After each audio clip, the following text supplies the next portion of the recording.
이 프로그램은 순수 복음을 전하기 위해 제작되었습니다.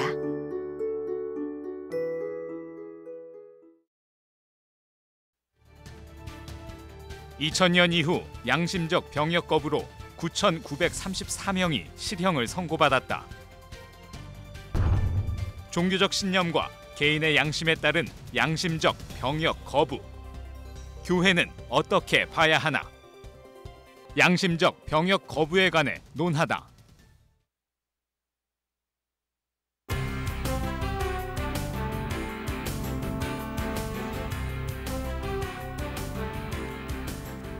안녕하십니까.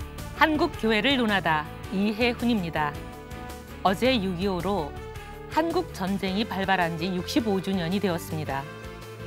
우리나라 국민 가운데 남성이라고 하면 누구나 지켜야 할 의무가 있습니다. 바로 국방의 의무입니다. 따라서 병역을 회피하거나 적극적으로 거부하는 사람들에 대해서는 우리 사회의 시선이 냉정합니다. 하지만 한편으로는 그것이 부당하다고 주장하는 사람들이 있습니다. 개인의 소신과 자유에 따라서 병역이 아닌 다른 선택을 할 수도 있지 않느냐 하는 얘기입니다. 여러분의 생각은 어떠십니까? 기독교 안에서도 상반되는 시각이 공존하고 있는 게 사실입니다. 그래서 호국 보훈의 딸 6월을 마무리하면서 기독교 안에서 각 전문가 분들을 패널로 모시고 양심적 병역 거부에 대한 소모적인 논쟁보다는 찬반 입장에 대한 논거는 무엇인지 그 정보를 오늘 충분히 좀 드리고 여러분께서 생각할 수 있는 시간을 마련해 드리고자 합니다. 오늘 함께할 패널 분들을 소개해 드리겠습니다. 병무청장을 역임하셨죠. 김일생 전 병무청장님 오늘 함께해 주셨습니다. 예, 감사합니다. 감사합니다. 예. 그리고 연세대학교의 의료원 원목 실장이시자 또 교목 실장님이십니다. 정종훈 교수님 오늘 나와주셨습니다. 감사합니다. 네, 반갑습니다. 감사합니다. 한국군종목사단장을 역임하셨습니다. 이성일 목사님 오늘 나와주셨습니다. 네, 감사합니다. 반갑습니다. 네, 더함 공동체 교회를 섬기고 계시죠. 이진호 목사님이십니다. 네, 감사합니다. 안녕하세요. 시간 내주셔서 감사합니다. 먼저 여러 가지 현황을 짚어보는 것이 순서가 아닐까 합니다. 현재 우리나라에서 얼마나 많은 청년들이 군대에 가서 복무하고 있고 과거에 비해서 복무기간이나 병역 면제율이 어떻게 달라져 왔는지 설명을 좀 부탁드렸으면 좋겠습니다. 누가 먼저 시작하시는 게 좋겠습니까? 어떻게 우리 청장님께 먼저 설명을 좀 드리는 게 좋겠죠? 예, 제가 이 자료가 나오는지 모르겠습니다. 아시지만 이제 과거에 1960년대에는 병역 복무 의무 복무 기간이 36개월까지 갔다가 33, 30으로 이렇게 줄었잖아요. 그러니까 병역 의무 복무 기간이 길면 병역 소요가 적습니다. 네. 그런데 이제 그 당시에 또 베이비붐 세대로서 이제 또 이렇게 출산율이 높아가지고 가용 자문은 많고 병역 소요는 적고 하다 보니까 60, 70년대 한 40% 정도가 그냥 면제를 받은 거예요. 군사훈련 하나도 하지 않고 면제를 받은 겁니다. 그런데 지금 금년도는 보면 복무기간 21개월로 줄였고 군 소요는 27만 명이고 전체적인 가용 자원 한 33만 명이 되기 때문에 불과 한 4, 5%만 이제 면제를 받고 앞으로 더 문제는 2025년이 되면 현재의 상태로 그대로 간다고 했을 경우에 가용 자원 23만 명이다 보니까 부족해요. 그러면 복무 기간을 연장해야 되지 않습니까? 그죠? 군대를 줄이든지 이러한 이제 전체적인 큰 그림 속에서 병력을 한번 봐주시면 좋겠습니다. 목사님 좀 하실 말씀이 있으신 것 같은데 목사님 좀 더 하실 말씀이 있으세요? 네, 지금 상황에서 이제 북한이 붕괴 직전이다. 또 남한과 북한 사이에 경제력이 한 20대 1 정도 된다. 이런 것 때문에 병력 수를 줄여야 된다라고 주장하는 분들이 있습니다. 또 이와 반대로 북한이 핵과 미사일로 무장하고 있고 또 공포 정치와 비대칭 전략과 게릴라 부대를 많이 가지고 있기 때문에 병력에 대해서는 항상 유비무환의 자세로 준비해야 된다. 이런 생각들이 있습니다. 또 한편으로 보게 되면 북한뿐만 아니라 잠재적으로 우리와 대치하고 있는 중국과 러시아, 일본과의 관계도 생각해 볼 필요가 있다. 이런 생각을 하게 됩니다. 혹시 뭐 두 분 중에서 누가 이 주제에 대해서 더 할 말씀이 있으신가요? 네, 제가 조금 한 말씀만 드리죠. 현재 작년도 국방백서 보니까 우리 그 병력이 63만 명이네요. 물론 이제 장교라든가 또 이렇게 간부들 좀 빼고 그러면 50몇만 명 이렇게 그 순수 병사들은 아마 그럴 것 같은데요. 이게 적절하냐 적절하지 않냐 이건 물론 이제 여러 가지 논의할 수 있겠습니다. 근데 저는 지금 우리가 21개월까지 이 기간을 줄였지 않습니까? 그리고 우리가 지금 이 국방비로 사용되고 있는 뭐 비용이나 이런 것들을 볼 때 사실 뭐 북한하고 뭐 비교할 수도 없죠. 아까 우리 목사님 말씀하신 것처럼 경제력도 그렇고 군사력도 그렇고 비교할 수가 없는데 그러니까 이 많은 인원을 정말 군대에 그렇게 병사들을 둬야 되는가 이걸 조금 우리가 점검할 필요가 있습니다. 그러니까 뭐 군사 인원이 어느 정도 적절하냐 이거는 뭐 저희들이 뭐 얘기할 수 있는 건 아니겠죠. 이건 뭐 그야말로 전문적인 영역에서 논해야 될 텐데 제가 그냥 이렇게 비전문가로서 이렇게 경험적으로 느낄 때 저는 이제 군 생활을 6년 했습니다. 그러니까 병장 때 장기 지원해서 중사로 제대를 했는데요. 이 병장 되기 전에 한 1년 정도 군 생활이면 사실 군대 안에서 병사가 배울 수 있는 건 거의 다 배웠다고 해도 과언이 아닙니다. 나머지는 이제 뭐 이렇게 그래서 병장들이 또 생기는 문제들이 많지 않습니까?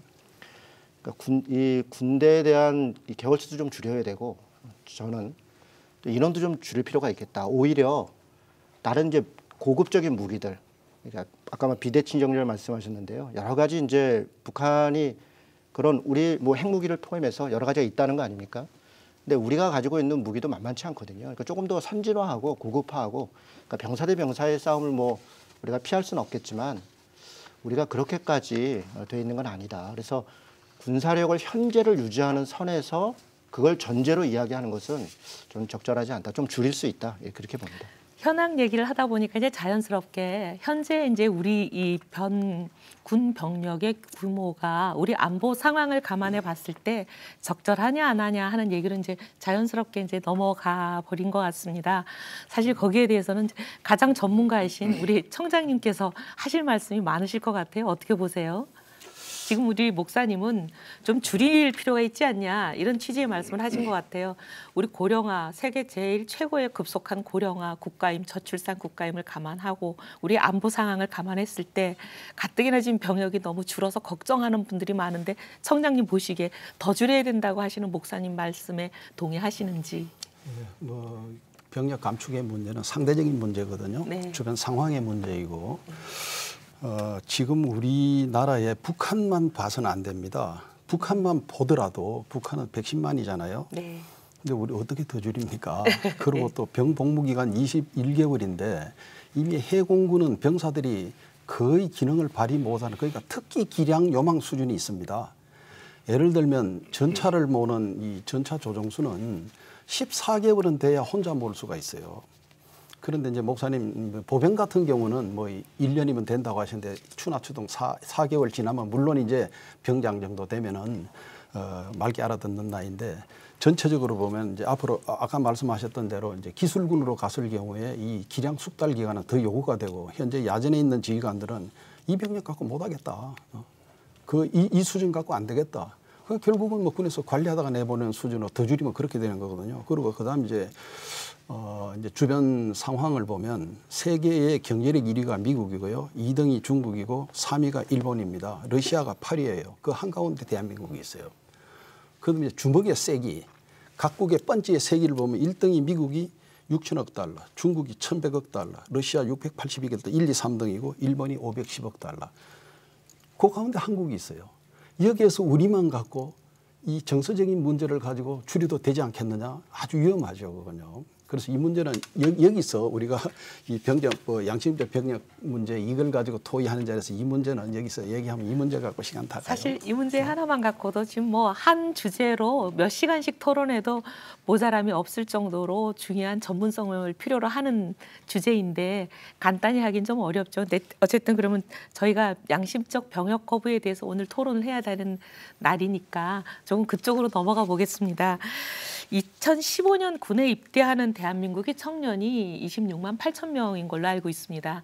근데 이제 한편으로 종교적 신념 또는 양심의 이유 이런 것을 거론하면서 군대 가지 않겠다 하는 양심적 병역 거부자의 수가 한 어느 정도 되는지 좀 알아보고요. 기독교 실천윤리 운동 전 사무처장님이시죠. 우리 이진우 목사님 설명을 좀 부탁을 드릴까요? 네. 네. 기독교윤리 실천운동 제가 사무처장을 역임했었고요. 이제 장로를 보니까 그 현재 종교적 이유로 아마 대개는 이제 한국교회가 이단으로 우리가 이야기하는 여호와 증인이겠죠. 이 종교적 이유로 그 병역 거부에서 수감됐던 사람이 18,613명이네요. 그리고 비종교적 이유로 수감됐던 분들도 628명이나 되고요. 현재 있는 사람들이 현재는 653명이 지금 수감돼 있다 그래요. 그러니까 현재 2015년 4월 현재 병역 거부로 수감돼 있는 분들이 653명이고요. 2000년 이후에는 아까 사전에 그 자료에도 나왔지만 9,934명, 거의 10,000명 가까이가 2000년 이후에 수감됐다 그러네요. 그런데 네. 이제 한 해에 26만 8천 명 가야 되는 사람 중에 한 해는 이제 653명 아까 말씀드린 것처럼 많지는 않네요. 예, 적을 네. 때는 이제 600여 명, 많을 때는 700여 명. 네. 예전에는 뭐 400여 명 이랬는데 지금은 조금 늘은 것 같습니다. 그래서 아마 그거는 여호와 증인도 물론 있지만 이제 안식교와 같은 이런 종교적 이유로 조금 있기도 하고요. 최근의 추세는 이제 종교와 관계없이 물론 이제 불교나 뭐 카톨릭에서도 있지만 평화적 이유로 혹은 뭐 양심적 이유로 가지 않는 사람들이 좀 늘어가고 있는 것 같습니다. 정통 기독교인 비율은 한 어느 정도 됩니까? 그거는 아마 뭐 네. 통계가 없죠. 예, 그거는 통계를 낼 수 있는 저희 쪽에서 뭐 낸 게 없으니까요. 네. 거의 없다고 봐야겠죠. 최근에 제가 아는 제가 가르쳤던 청년인데 지금은 뭐 교회를 옮겨서 다른 교회를 가긴 하는데 예전 제가 이제 청년부 전도사 할 때 그 친구가 양심적 병역 거부를 하고 종교적 이유로 그러니까 한두 분 네네, 정도는 그런 경우가 몰라도 있습니다. 거의 네. 없다고는 봐야겠죠. 그렇죠. 그렇게 많지는 네, 않습니다. 네. 네.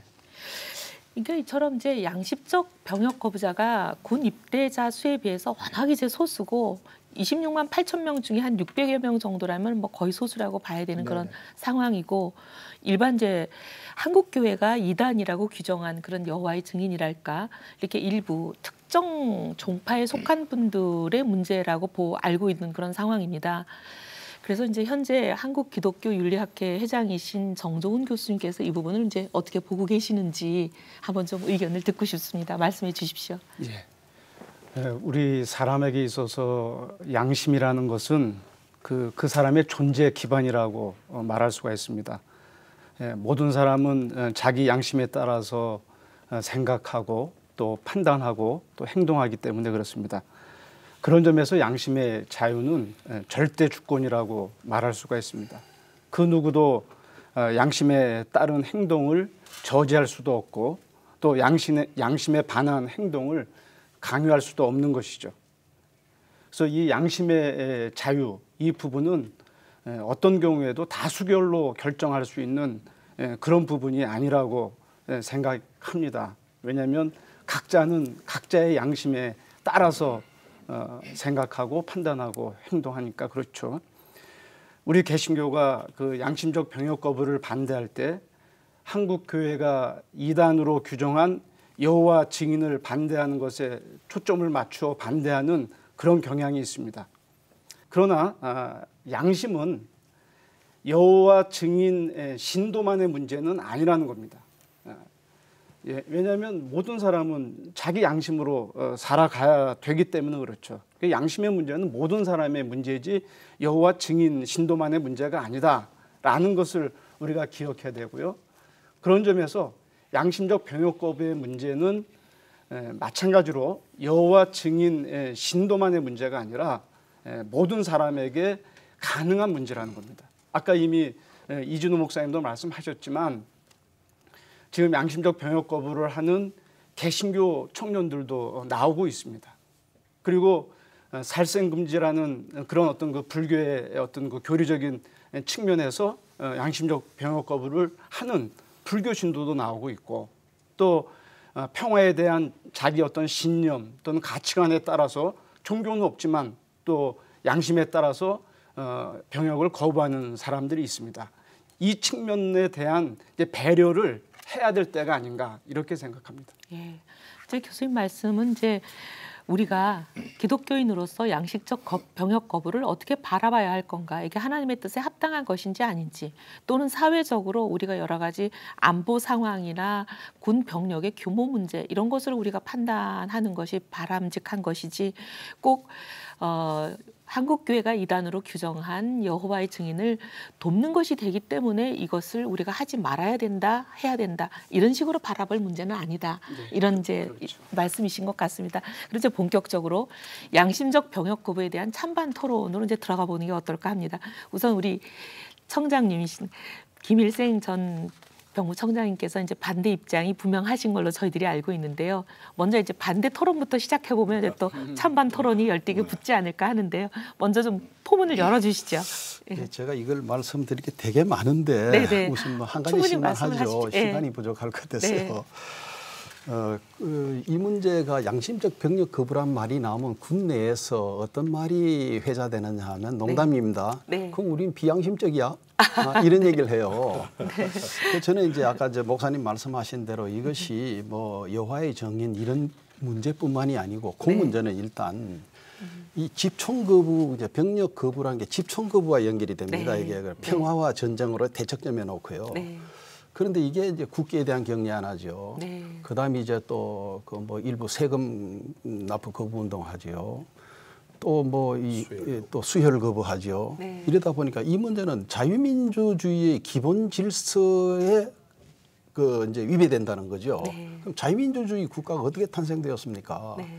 소위 말 우리가 흔히 인용하는 장자크 루소의 사회계약론에 의하면 거기 오늘 얘기하고자 하는 이 문제의 두 가지 핵심이 거기에 있습니다. 첫 번째는 국가가 이제 병력 의무라는 것은 생명의 위협까지, 좀 더 말씀드리겠습니다만은 대체 복무는 아무런 대체 복무도 생명의 위협까지 가는 대체 복무는 없어요. 네. 그러니까 대체 복무가 할 수 없다는 얘기가 이제 극단적으로 얘기하는 사람의 논리고, 그래서 이 국가가 개인에게 생명을 요구하는 것은 뭐냐?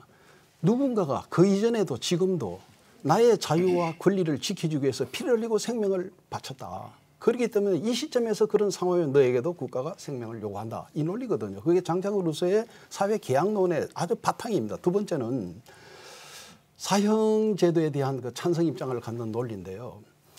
나는 안전하게 자유롭게 살고 싶다. 그런데 그런 흉악범 때문에 못 살겠으니 나도 그런 흉악한 범죄를 저지르면 나도 사형을 달게 받겠으니 그런 사람들을 사형시켜주라는 것이 사회계의 기본이라는 거죠. 그러면 우리가 이 병력 의무라는 건 뭡니까? 아까 이제 목사님 양심에 저도 그건 동의합니다. 정말 현역으로 있으면서 그런 장병들을 두세 이렇게 보면서 가슴 아픈 적도 있고 부모님들이 와서 울며 불며 아들 살려달라고 하는 사람도 봤어요. 그런 과정을 현장에서 저는 실제로 느낀 사람이에요.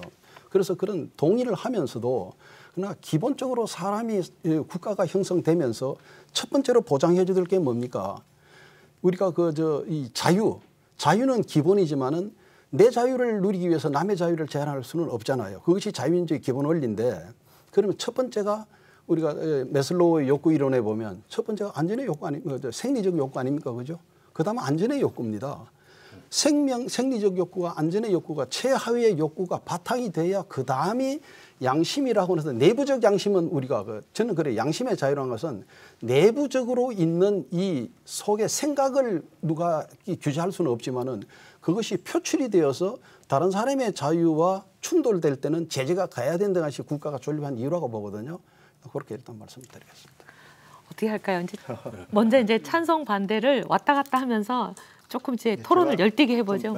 네, 우리 이진우 목사님. 루소 말씀해 주셔서 네. 루소가 프랑스 사람인가요? 그런 것 같죠? 최근에 23살 이에다라는 청년이 2012년 프랑스 파리에 가서요. 난민 지위를 받았어요. 2013년에. 이게 되게 충격적인 일입니다. 우리 대한민국의 청년이 프랑스에 가서 난민주의를 인정받았는데 난민주의 인정받았습니다. 지금.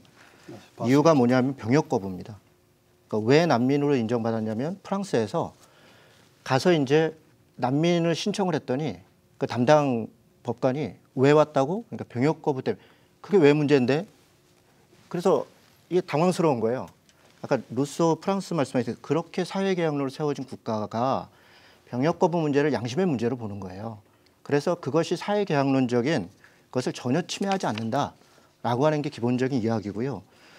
대체복무를 하면 그러니까 군인은 생명을 담보로 하는데 대체복무를 할 때 생명을 담보로 하는 게 뭐가 있냐 이렇게 묻는 거잖아요. 그렇다면 우리 지금 병역법 다 고쳐야 됩니다. 지금 현재 우리 대체복무하고 있는 게 많아요. 병역 특례하는 게 예를 들어 산업기능요원, 전문연구요원, 코이카 봉사요원, 스포츠 선수들까지도 병역 특례 주고요. 국고유공자 여러 가지 많습니다. 그러니까 생명을 걸지 않고도 국가에 기여할 수 있는 국방의 의무가 많습니다. 예를 들어 경찰 업무, 재해방지 수습 업무, 공익근무, 사회복지근무 다 국방의 의무 안에 포함되거든요. 사실관계 다른데요. 그래서 이거를 생명의 문제를 뭐 됐냐 안 됐냐 이렇게 보지 마시고 국방의 의무라고 하는 하나의 지켜야 될 반드시 그런 의무가 있고 또 그런 또 양심이 있지요. 그런데 개인이 어떤 특정한 목적을 가지고 국가에 기여하면서 다른 부분에서 또 기여를 요구할 때는 그걸 또 받아줄 수 있는 그런 것도 저는 필요하다.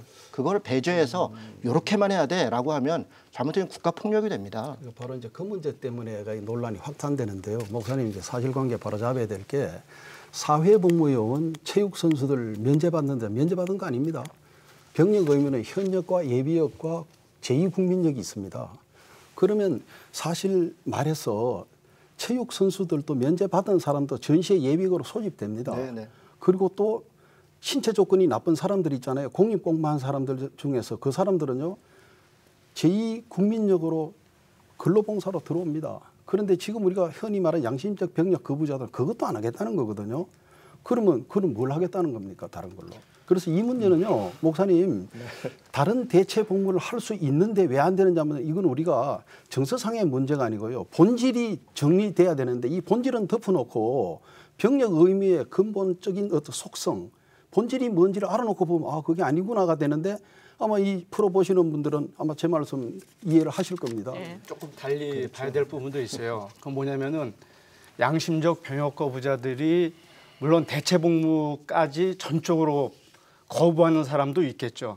그러나 전반적으로는 양심적 병역 거부자들은 군대 병역을 살인의 어떤 그 기회가 될 수 있기 때문에 그런 점에서 병역을 거부하는 것이지 대체복무까지 거부하지는 않습니다. 오히려 지금 그 양심적 병역 거부자들은 병역 기간보다 예를 들면 1.5배 이상의 기간이라 할지라도 대체복무제를 허용해 준다고 하면 기꺼이 대체복무 하겠다 그런 입장이죠. 그 얘기가 아니고 좀 대체복무까지 논의를 넓히지 마시고 청장님 얘기한 거를 이제 정리하고 넘어가려고 제가 말씀드린 거예요.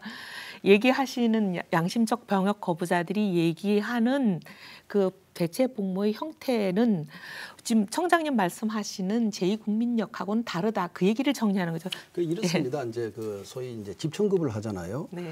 전시에 그러니까 우리가 왜 예비역이 있습니까? 병력이 뭡니까?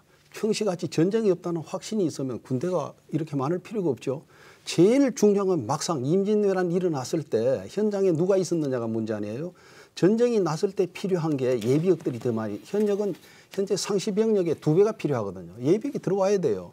그런데 그 요건을 충족시켜주기 위해서는 사회복무회든 체육선수든 심지어 바둑선수든 간에 그 병력 특례를 받는 산업기능용 공장에 일하는 사람까지도 기본훈련 훈련소에서 받아요. 총 쏘고 다 기본훈련 받아야 됩니다. 그런데 이 사람들은 그 기본훈련을 거부하잖아요. 그 전시에 써먹을 수가 없다는 얘기죠. 전시에 써먹을 수 없는 게 아니고요. 네. 전쟁이 나면 앞에서 싸워야 되는 사람도 있지만 후방에 도와야 되는 사람도 있고 또 후방에서 누군가 어떤 기관권에서 일해야 되는 사람도 있는 겁니다. 전쟁이 나면 앞에서 싸우는 사람만 전쟁을 하는 게 아니라 사실은 국민 전체가 다 그 싸움에 참여되어 있는 거잖아요. 총을 들고 앞에서 싸우는 것만 생각하면 그러니까 군사적 목적, 국방의 의무라고 하는 그것으로만 보는 것은 너무 좁은 시각이다. 그러니까 지금 대체복무를 요구하시는 분들은 전쟁이 났을 때 다른 면에서 기여할 수 있도록 오히려 국가가 기회를 주면 기여할 수 있잖아요. 근데 그 기여할 수 있는 기회조차도 박탈시켜 버리면 이분들은 국가를 위해 기여할 수 있는 걸 오히려 국가가 박탈시키는 게 되는 겁니다. 사회에서의 기여할 수 없는 것을 그대로 두는 게 아니라 전쟁이 나든 전쟁이 안 나든 사회에 기여할 수 있는 그런 사람들로 우리가 같이 포용하도록 해야 되는 것 그게 마땅한 거 아닐까요? 그 일리는 있다고 저도 인정을 합니다. 한데 제가 대대장을 할 때인가 그때요. 이제 특정 종파가 이제 군에 들어왔는데 이게 그냥 주저앉는 거예요. 총을 안 들겠다는 거예요. 너 뭐 하고 싶느냐? 위생병 한다는 거예요. 나는 생명을 죽이는 일은 못하고 살리는 일은 할 테니 위생병 하겠다는 겁니다. 그럼 전부 다 위생병 하겠다는데 자격도 없는데 어떻게 시켜줘요? 이제 그런 이제 현실적인 문제가 있고요. 그다음에 이제 아까 목사님 말씀하신 대로 그 600명이라는 그 사람들을 처벌해서 못하냐는 문제가 징벌에 관련 문제거든요. 그렇습니다. 징벌은 첫 번째 목적이 교정입니다. 네. 벌을 줘서 그 사람이 바뀌게 만드는데 안 바뀌잖아요, 그죠? 근데 그 징벌의 목적은 그것만이 아닙니다. 선제적이고 예방적 효과, 경고 효과가 있는 겁니다. 그 대표적인 것이요. 독일이 처음에 시작을 할 때 양심적 병력 거부를 이제 인정을 해줬는데 20년 사이에요. 전 병력 그 의무자의 40%가 양심적 병력 거부 의사를 나타내고 있는 거예요. 이건 뭡니까? 사람을 해석을 할 때 성선설로 해석하냐, 성악도 이런 문제잖아요. 그래서 선의적으로만 긍정적으로만 사람의 본성을 이해하고 접근할 수 있느냐? 그건 정말 참 너무 안일하고 여건이 다 좋으면 얼마나 우리 천국에서 한다면 가능하죠, 그게요. 그래서 이 문제는 현장에 있어 본 사람으로서는요. 이건 전부 탁상론이다. 그리고 전쟁이 나면 어떡할래? 생사의 문제, 존망의 문제잖아요. 다른 문제 아니에요. 경제적으로 배고픈 문제는 참는데 생사의 문제는 한번 지나가면 끝이에요. 그래서 걱정이 되는 겁니다. 지금 독일 경우 말씀하셨는데요. 예, 독일이 이제 양심적 병역 거부를 동소독 분단 상황에서도 인정을 했거든요. 그리고 그 숫자가 이제 늘어났다고 했는데 그 늘어난 것으로 인해서 독일 사회가 더 건강해졌는가 아니면은 독일 사회가 유험해졌는가 이것도 볼 필요는 있다고 봐요. 그러니까 양심적 병역 거부자들이 독일 경우는 대개 이제 그 사회봉사 활동들을 많이 하지 않습니까? 병원에서 간호사의 역할을 대신한다든지 뭐 요양원에서 이제 그 중증 환자들이나 어려운 분들을 이제 돕는 그런 역할을 통해서 실질적으로 사회적인 기여를 하고 있는 거거든요. 그러니까 병역 의무자들이 군 병역 의무를 통해서 국가에 또는 사회에 기여하듯이 똑같은 방법으로 병역 거부자들이 양심적 병역 거부자들이 사회에 얼마든지 우리 사회복지나 또는 여러 가지 의료나 이런 사각지대에 있는 그런 우리 국민들을 섬길 수 있는 그래서 공적인 이익을 도모할 수 있는 기회가 있는데 그럼에도 불구하고 그것을 차단하는 것은 문제가 있지 않겠나 이런 말씀입니다. 네, 우리 이성일 목사님이 하시고 싶으신 말씀이 많으신 것 같습니다. 이렇게 생각합니다. 지금 양심적 병역 거부라고 그러는데요.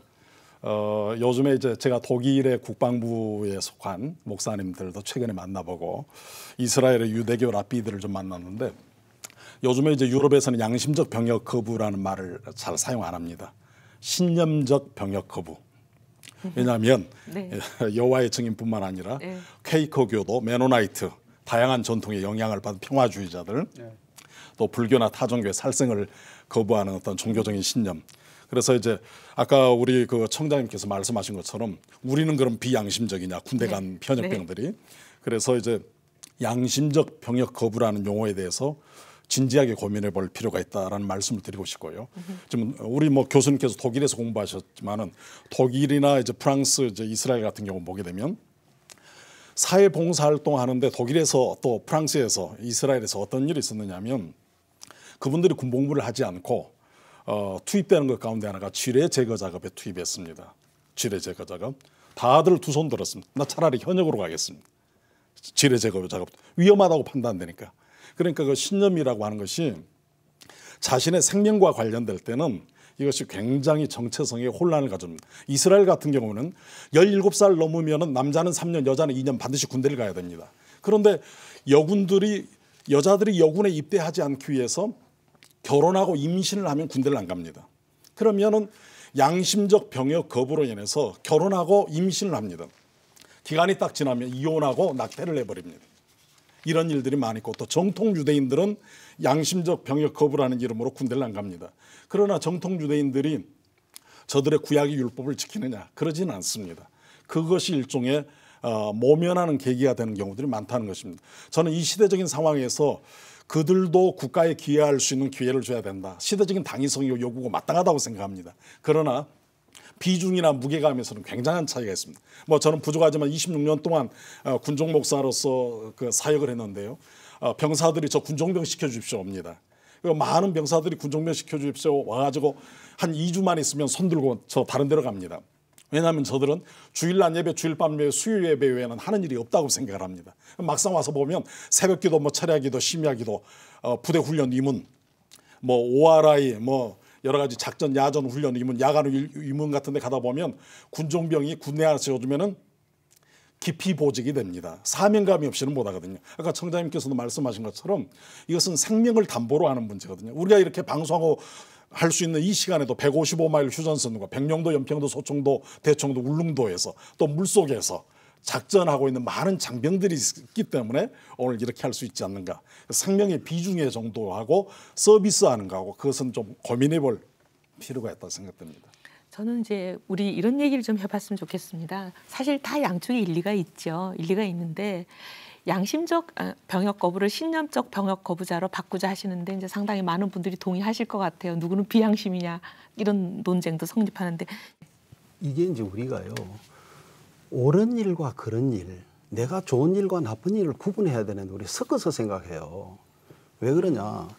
대체복무와 병역의무는 완전히 다른 겁니다. 이게 네. 성격이요. 네. 아까 이제 대체복무를 하는데 병무청에서 이제 이 대체복무라는 말도 바꿔야 된다고 생각을 해요. 대체복무하니까 병역 양심적 병역 거부자 대체하는 것도 그 속에 카테고리에 넣는데 사회복무 뭐 지하철에서 봉사하는 사람들이 있잖아요.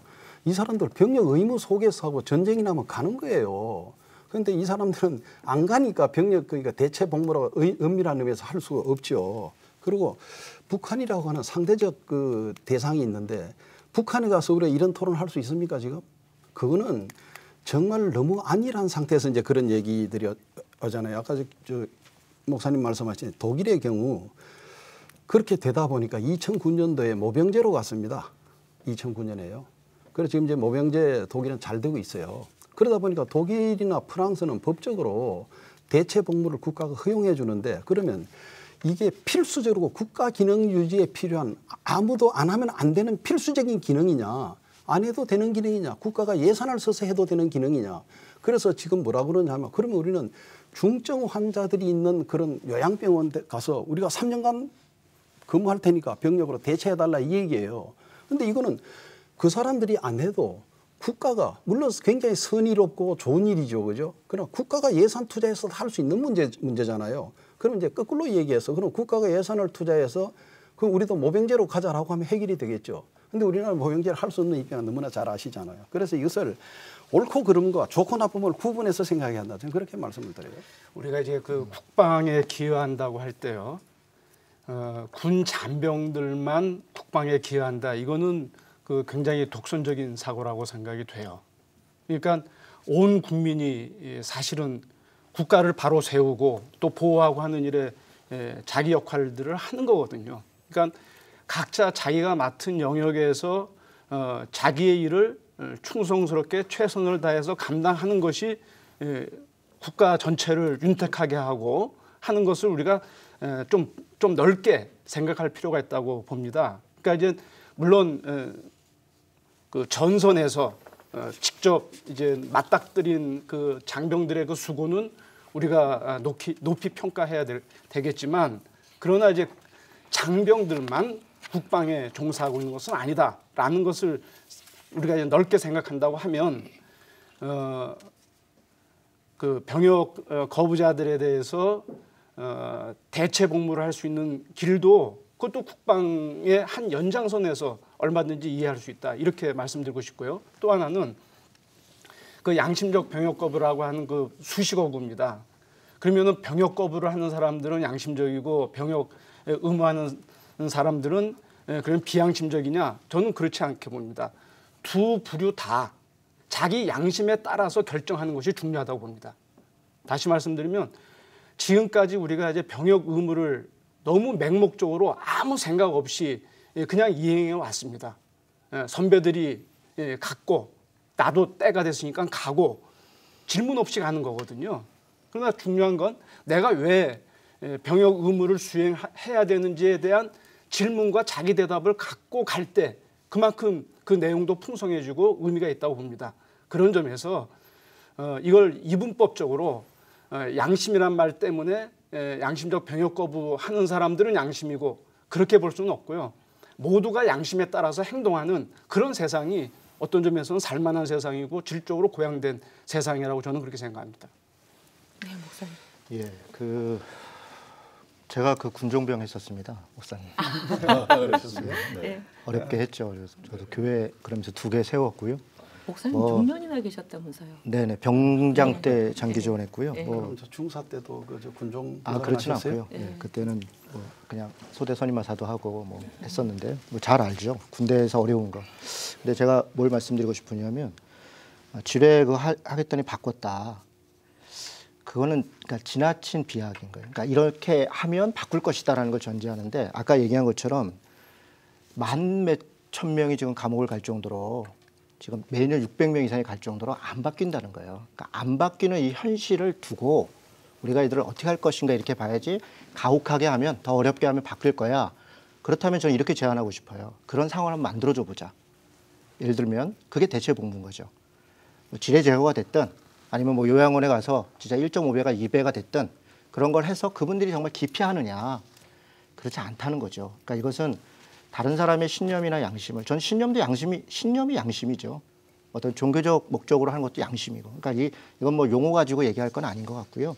그래서 큰 문제가 없다. 그리고 이게 옳은 거냐 필요한 거냐 이런 논의를 했는데 이 국방의 의무가 굉장히 중요하죠. 그런데요. 전 세계에서 지금 이 대체 복무를 도입한 나라가 굉장히 많습니다. 잘 아시겠지만요. 88개국. 안 한 나라만 36개예요.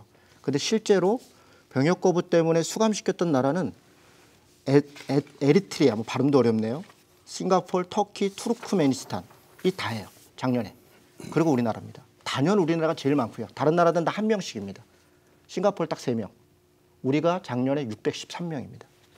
그러니까 한국이 보편적으로 갖고 있는 전 세계적인 인권 의식이나 이것을 못 따라가고 있다는 거예요. 그래서 유럽에 있는 인권 규약을 우리가 정확히 위배하고 있고요. 18조죠. 정확히 위배하고 있고 유럽 인권재판소가 우리가 권고까지 했고요. EU 기본권 헌장에 있는 것도 우리가 위배하고 있고 그래서 우리 스스로가 헌법 6조에 있는 국제적 규약을 우리가 가입한 국내법과 같이 동일하게 한다는 걸 우리 스스로 어기고 있어요. 그러니까 제가 지금 말씀드리고 싶은 것은 전 세계 수많은 발전된 민주적 국가들이 다 대체 복무를 도입하고 있는 것이 양심이 없거나 국방을 소홀히 하거나 그래서가 아니라는 겁니다. 이거는 인간이 가지고 있는 기본적 신념에 대한 존중 그리고 달라지지 않는 현실에 대한 수용입니다. 조금 유연하게 생각할 필요가 있습니다. 오늘 참 많은 말씀이 오고 갈 수밖에 없는 토론이고 정말 하시고 싶은 말씀이 아마 하신 것보다 몇 배는 더 많으실 것 같은데 이게 시간이 제한이 있다 보니까 저희가 이제 끝내야 될 시간이 다 됐습니다. 그래서 짧게 마무리하실 수 있는 시간들을 30초씩밖에 드릴 수가 없어서 너무 죄송합니다. 제가 30초씩 부탁 올리겠습니다. 아까 목사님 말씀하신 대로 이제 대체 복무를 허용해 주는 나라가 현재 나라가 80여 개국인데 처벌 조항이 있는 나라가 18개 나라입니다. 말씀하신 그 리투아니아는 병력이 3,950명이고 작년에 거부한 사람이 10명이에요. 이거는 그걸 끄집어내서 비교할 만하지 않고 처벌 기간은 9개월에서 2개월까지입니다. 그런데 이런 나라들은요 우리하고 안보 상황이 달라요. 그래서 이걸 자꾸 갖다가 얘기에 대입하면 국민들이 혼란스러워지죠. 아까 제가 말씀드린 북한 가서 우리가 얘기할 수 있냐 이 문제예요. 네, 우리 목사님. 네. 아까 말씀하신 지뢰 제거 작업은 가정이 아니라 실질적으로 있었던 일을 말씀을 드린 겁니다. 네.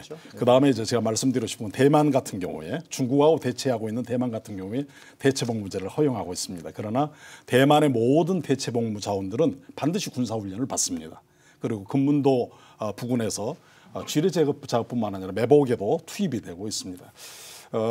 하버드 대학의 존 F 케네디 스쿨의 조셉 나이 교수가 하드웨어, 소프트웨어 이야기했는데 아까 교수님 말씀하신 것처럼 소프트웨어 정말 중요합니다.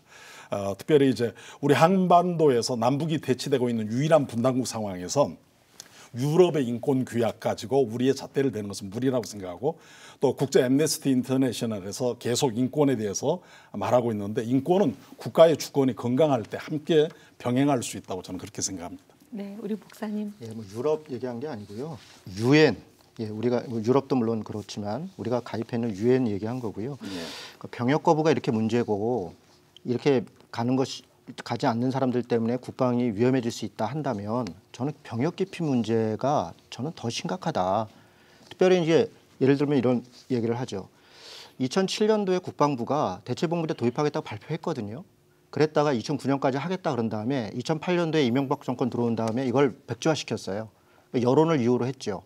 그런데 이것도 뭐 다 문제가 있지만요. 그때 당시에 이명박 정권에 18명 장관 중에서 딱 2명만 군대 갔습니다. 나머지 다 면제입니다. 그리고요. 당시에 지금 우리 현재 기업인들 중에요.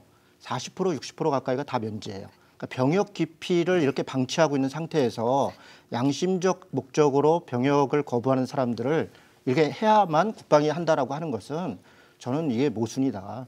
그래서 조금 더 넓게 받아들였으면 좋겠습니다.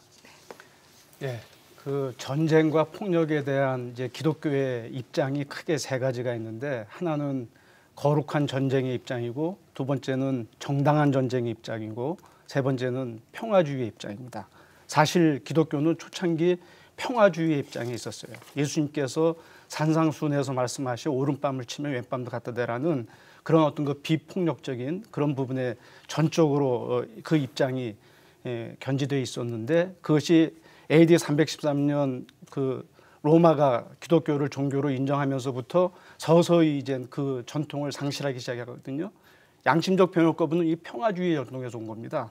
그런 점에서 우리의 중요한 기독교 전통인 평화주의에 대해서 다시 한번 생각하고 그리고 평화를 만드는 사람으로 참여하는 그 노력이 우리 모두에게 필요하다. 이런 말씀 드리고 싶습니다. 네, 참 결론을 내기가 어려운 이야기인 것 같습니다. 분명히 자기 양심을 지키기 위해서 감옥에 가기를 마다하지 않는 분들도 있지만 또 그런 분들 때문에 이 대체복무, 어떻게 보면 생명의 위험이 없는 곳에서 월급을 받으면서 일하는 제도를 허용을 해주게 되면 많은 분들이 이 제도를 택해버리고 우리의 국방을 누가 지킬 것인가, 다들 이런 걱정들을 많이 하시게 될 것 같습니다. 과연 답이 어디에 있는지 많이 마음이 무거워지는 그런 오늘 이야기였습니다. 이제 이야기를 마무리할 수밖에 없는 시간이 됐습니다. 오늘 참으로 무겁고 어려운 주제를 다루었습니다. 많은 토론을 지켜보시면서 어떤 생각을 하셨을까 궁금합니다. 저는 과연 진정한 용기가 무엇인지 복잡한 마음이 드네요. 분명한 건 지금 이 시간에도 국방의 의무를 다하기 위해서 총칼을 들고 본인의 목숨을 희생하면서 자신의 모든 것을 바치는 우리 젊은이들이 있습니다. 그분들을 생각하면 저희 모두의 마음이 저밀 수밖에 없다는 사실입니다. 이유는 한 가지일 것입니다. 우리 모두의 자식이고 누군가의 자식이고 부모이고 또 동기이거나 혹은 이웃이기 때문일 것입니다. 우리 모두 힘든 시기를 겪고 있습니다. 매일을 봉사하고 희생하는 우리 전사들, 군에 가 있는 우리 아들들을 위해서 여러분들 기도해 주십시오. 그러나 또 우리에게는 생각이 다른 아들들이 있음을 또 기도해 주시고 기억해 주시기를 부탁드립니다. 한국교회를 논하다, 이것으로 마치겠습니다. 감사합니다.